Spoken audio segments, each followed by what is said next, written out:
മൂന്നാർ കയ്യേറ്റവുമായി ബന്ധപ്പെട്ട ഹർജികൾ ഹൈക്കോടതി ഇന്ന് വീണ്ടും പരിഗണിക്കും. പള്ളിവാസലിൽ സ്വകാര്യ റിസോർട്ട് നിർമ്മാണത്തിന് NOC വേണ്ടെന്ന് ചൂണ്ടിക്കാട്ടിയ ഡെപ്യൂട്ടി കളക്ടർ നൽകിയ കത്തുൾപ്പെടെ കോടതി പരിശോധിക്കും.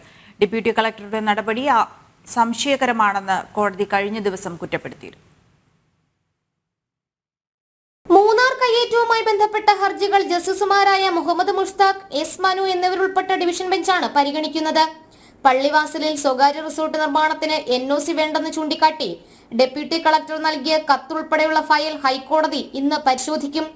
നിയമോപദേശം മറികടന്നാണ് ഡെപ്യൂട്ടി കളക്ടർ സ്വകാര്യ റിസോർട്ട് നിർമ്മാണത്തിന് അനുകൂലമായി ഇടപെടൽ നടത്തിയതെന്ന് അമിക്കസ് ക്യൂറി കോടതിയെ അറിയിച്ചിരുന്നു.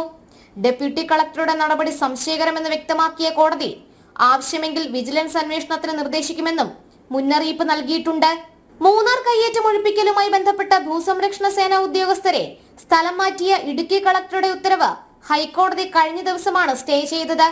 അതേസമയം ഏലം കുത്തകപ്പാട്ട ഭൂമി തരം മാറ്റിയതിൽ സ്വീകരിച്ച നടപടികൾ സംബന്ധിച്ച് സർക്കാർ കോടതിയിൽ ഇന്ന് വിശദീകരണം നൽകിയേക്കും.